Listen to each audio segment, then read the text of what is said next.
The Des Moines Art Festival took place this weekend and just ended at 5 p.m. today. Local 5's Emma Stroner caught all the fun, and she shares how the festivities went in the intense heat.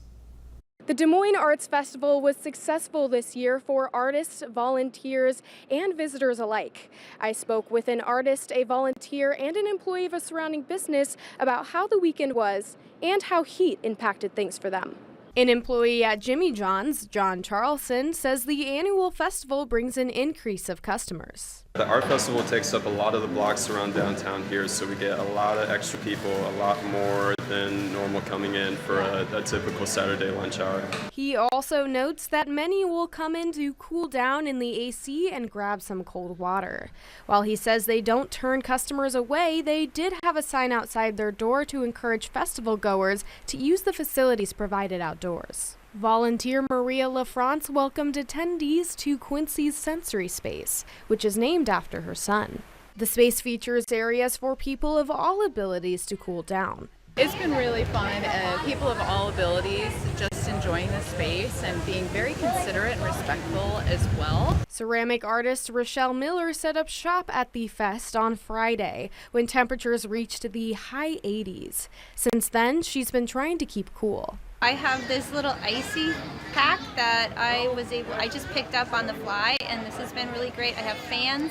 I have a friend that brought me the fans because I didn't think of it. So I'm staying in the shade and drinking lots of water. When asked about her favorite part of the Des Moines Arts Festival, she says she really likes interacting with people who are excited about her creations. She mentions although it's warm, people were toughing it out. The festival, which welcomes over 200,000 people a year, wrapped up at 5 p.m. today. In Des Moines, I'm Emma Stroner, Local 5 News. Tomorrow is July 1st. Several new laws are set to take effect in Iowa, from civil rights to cell phones to who can carry a handgun. The changes could have a direct impact on you and your family. Local 5's Megan McPherson is breaking down a few of those. The Iowa legislature passed 172 bills during the 2025 session, and Governor Kim Reynolds signed 169 of them into law. Now, most take effect tomorrow, but before that happens, we're breaking down some of the biggest changes that could affect you and your family. First, Iowa will become the first state in the U.S. to remove gender identity as a protected class under its Civil Rights Act. The bill passed along party lines in February despite widespread protests from LGBTQ advocates. Critics called it, quote, an attack on fundamental rights, end quote. Governor Reynolds defended the move, saying it was, quote, necessary to secure genuine equal protection for women and girls, end quote. And a warning for drivers. Iowa's new hands-free law takes effect tomorrow. It bans holding or operating a phone while driving. That includes texting or scrolling. Calls and navigation must be done through voice commands or a hands-free device. The law passed with bipartisan support, but some drivers aren't so convinced it will change anything. I don't think it's going to stop anybody. It's definitely good for public safety, but until we get a cultural shift where people, care about each other on the road, they're going to do what they want. Now, this is important to know. Violators will get a warning until January 1st, and then after that, fines will be $100 or potentially even more. Iowa is the 31st state to enact hands-free driving. And starting tomorrow, Iowans ages 18 to 20 will be allowed to legally buy and carry handguns under state law. The new law lowers the minimum age to own a pistol, revolver, or ammunition from 21 to 18. Now, federal law still bans licensed dealers from selling to anyone under 21, but private sales, including from a relative or unlicensed seller, are allowed. Critics warn it could fuel gun violence, but supporters argue that restrictions on 18-year-olds were unfair. And for a full list of new Iowa laws taking effect tomorrow, head to weareiowa.com. There you'll find the article on our homepage. Well, Secret Service agents and organizers typically start planning for large-scale events like President Trump's rally in Des Moines well in advance. This Thursday, Trump's appearance is kicking off his America 250 initiative, a year-long celebration of the 250th anniversary of America's independence. Local 5's Alex Fulton joins us live from the fairgrounds with what security might look like for the rally. Alex. Well, Stephanie, security will definitely be tight at President Trump's America 250 rally on Thursday. When I got to the fairgrounds and pulled my camera out to start filming, a man who identified himself as a Secret Service agent told me the entire place was under their jurisdiction as they set up for Thursday. Crews are already setting the stage next to the grandstand for President Trump's America 250 rally. So I spent about 21 years in the United States Secret Service. Former Secret Service agent Mike Olson says many local and state agencies work on high-profile events like this one. Des Moines Police and Iowa State Patrol confirmed with Local 5 they are assisting. You really bring in every possible resource and asset that the Secret Service has in order to facilitate the protection. Air Force One is set to touch down in Des Moines at 6:25 p.m. on Thursday. Olson says it's all hands on deck as soon as the president arrives. You're certainly looking at all of those routes from point A to point B to point C.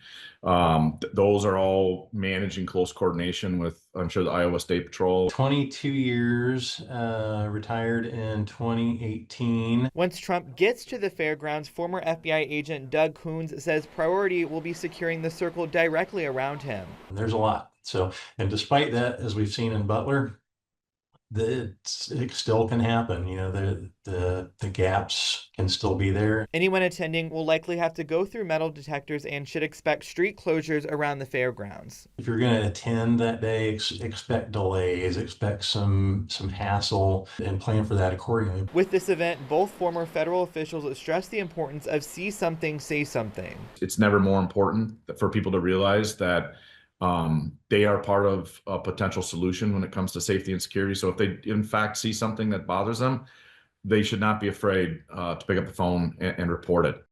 I reached out to a spokesperson with America 250 for more information about the safety plan. She told me a press release with logistics will be sent out tomorrow. We'll keep you posted with any new details we learn. Reporting live from the fairgrounds, Alex Fulton, Local 5 News. Right now, high levels of nitrates in local rivers has many Iowans concerned for the future of water in the state. Over 75% of the nitrogen and phosphorus pollution entering the Des Moines and Raccoon Rivers comes from agriculture. That's according to a new report released by the Polk County Board of Supervisors today. Local 5's Alex Fulton has been digging through the 200-plus page report. Alex, what are the key findings?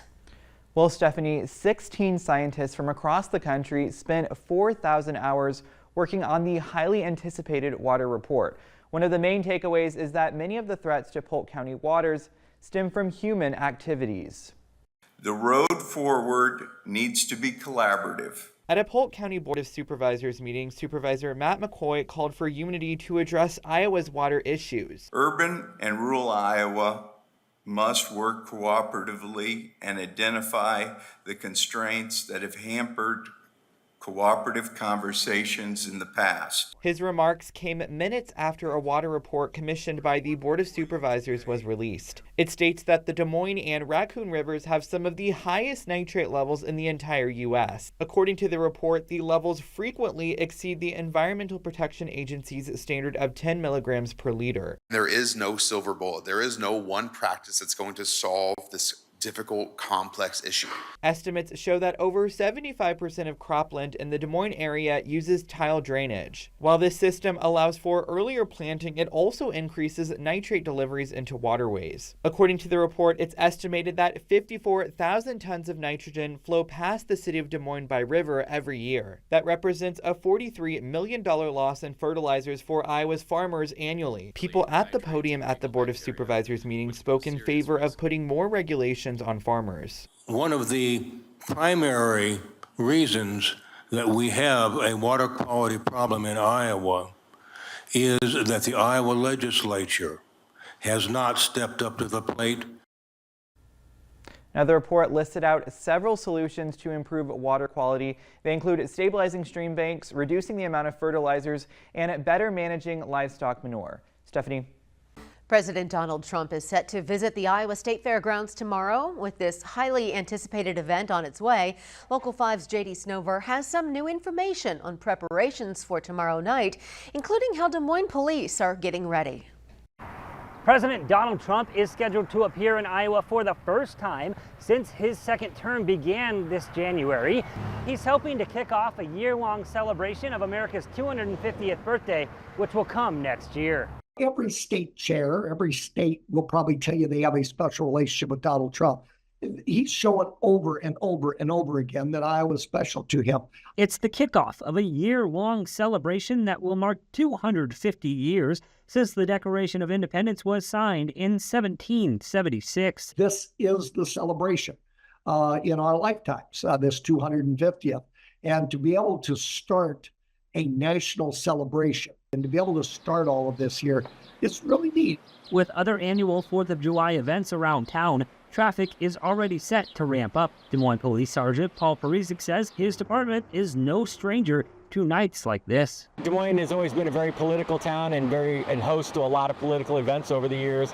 So participating in something like this isn't really new for us. By the time the president gets to the fairgrounds, a few thousand people are expected to be there waiting to hear him speak. Expected high volume means parking will open at 8 a.m. with gates scheduled to open at noon. Organizers are even encouraging attendees to be there by 1 p.m. to ensure timely entry. That's not only good for our state, but that's good, obviously, for us to continue to be first in the nation. Because, as a Republican, yes, we continue to do that, and I have every intention. But we still have to be named first in the nation. And and we've seen that doesn't always happen. Because this is a high security event, there's a special list of stuff that organizers say attendees should just leave at home. For that full list, visit our website at weareiowa.com. In Des Moines, I'm JD Snover, Local 5 News. Risk of firework-related injuries increases during the 4th of July holiday. Local 5's Emma Stroner spoke with medical professionals about what to keep in mind before you celebrate. While fireworks are fun, they're not risk-free, especially if you're setting them off yourself. Here's what you need to know ahead of the 4th of July weekend, as fireworks laws have loosened in Iowa. Since the sale of fireworks became legal in the state in 2017, medical professionals have seen an uprise of firework-related injuries. For ophthalmologist Dr. Chow Pham, she found an increase of eye damage caused by fireworks by 4 times. What we found is the incidence of eye injuries increased 4 times, so 4-fold increase in eye injuries.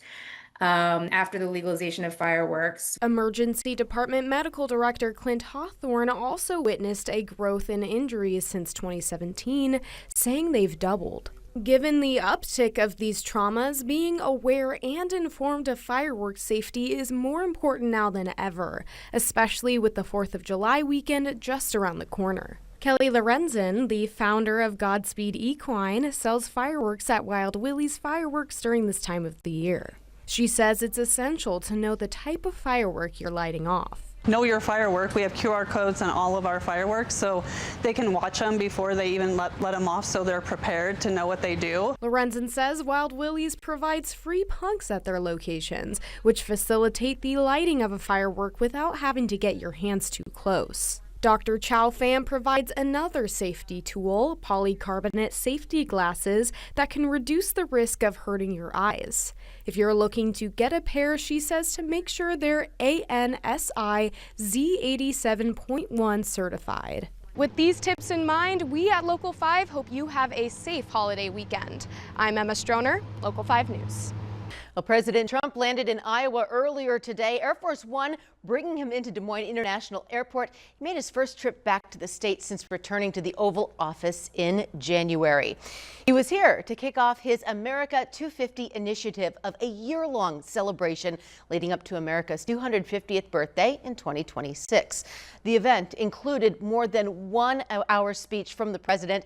Local 5's Megan McPherson is live outside the fairgrounds right now with what the president had to say.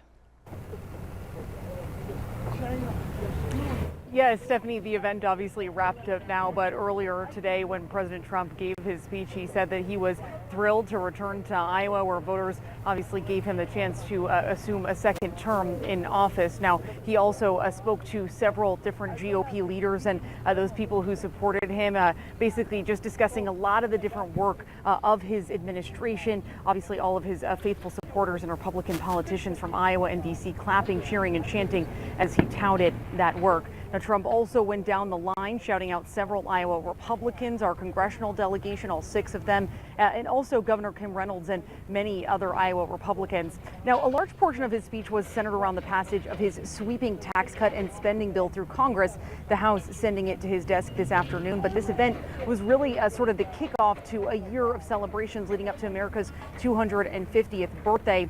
President Trump telling the crowd that there was no better way to celebrate America's birthday one day early than with the news of his bill's passage.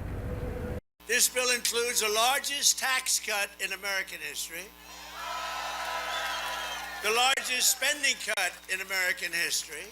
With this bill, every major promise I made to the people of Iowa in 2024 became a promise kept. You heard him say there, every single major promise that he made became a promise kept. That was something that we heard from him several times as he addressed the crowd tonight. Now, the president did not make any endorsements for Iowa's next governor, which some thought he might do, but he did thank Iowa's congressional delegation for supporting his legislation and said that that vote will pay off. Not one Democrat voted for us, and I think we use it in the campaign that's coming up, the midterms, because we got to beat them. But all of the things that we've given, and they wouldn't vote only because they hate Trump. But I hate them too.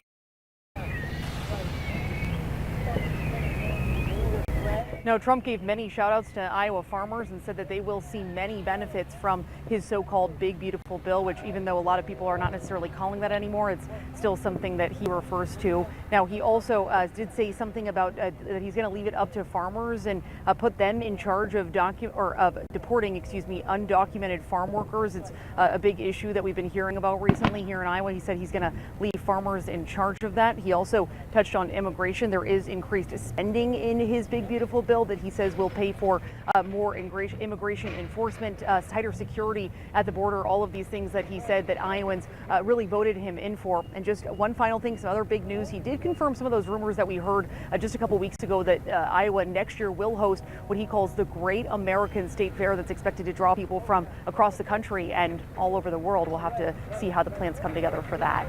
We're live at the Iowa State Fairgrounds. Megan McPherson, Local 5 News. Megan, thank you. And if you missed the president speaking at the fairgrounds, we do have you covered. The entire hour-long speech is streaming right now on We Are Iowa Plus. It's available for free on your Roku, Amazon Fire, or Apple TV. President Trump's return to Iowa was met with a combination of celebration and scolding. Local 5's Alex Fulton is live outside the fairgrounds as well. Alex, I understand it did get heated out there at times today. That's right, Stephanie. It's quiet right now besides the cars leaving the venue, but just about 4 hours ago, tensions were very high right here in this spot. The actions of the protesters outside the Trump rally even led law enforcement to increase their presence. Protesters causing a commotion outside of President Donald Trump's rally in Des Moines. At times, they blocked cars from coming into the gate of the fairgrounds. I just hope that people really do take the time to educate themselves and see that we are repeating history right now, and that if you question what you would do during the Holocaust, it's what you're doing right now. Inside the event, people pulled out all the stops to show support for President Trump. Well, I'm dressed up like Trump, as you can tell.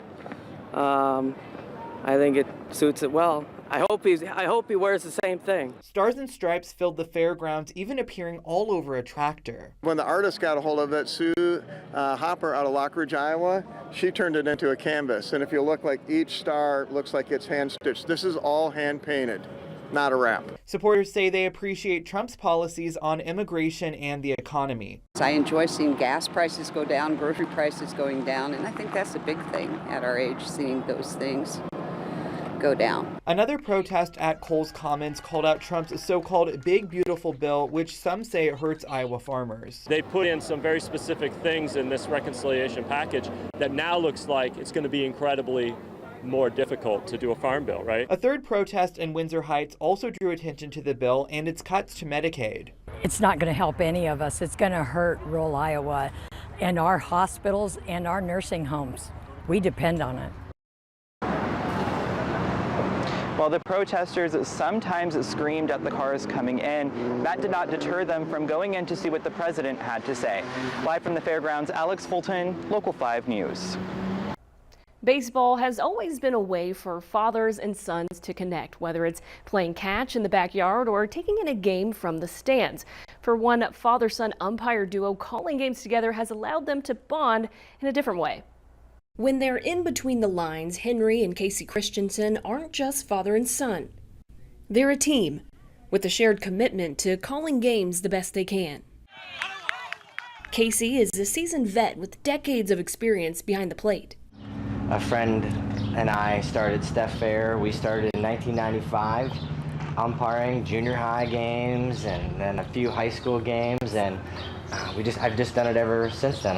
A few years ago, his son Henry decided to trade in his bat and glove for a face mask and scorecard. I had played baseball, through my entire life. And then only a couple years ago, I decided I'm going to step away from the sport itself and then start umpiring. High school games bring plenty of pressure, tight plays, tense moments, and passionate crowds. But the Christensens say trust is what keeps them steady. Taking that father part away from it when you're on the field is hard to do, but you also know as a professional, hey, you can't step in. He's going to have to learn to fight some of his own battles and stick up for himself on certain calls. There can be a lot of stress out there, and just knowing that I have someone out there to support me, and whatever I make the call, it makes it a lot easier. Working together as peers has helped their relationship evolve. Being in a professional role together versus not just a father-son and coaching, or not just going fishing or doing something else. Those are all great and are part of it, but this is kind of more that, hey, we can actually do things in the future and we can be professionals and work together. So that's the part that I think has been special about this scenario. It's a different perspective of bonding, right? Most people bond over other things, but this is a little bit different bonding, but it's also good and, helps build character as well. They may not remember every strike or close call, but the memories they've made on the field will last a lifetime.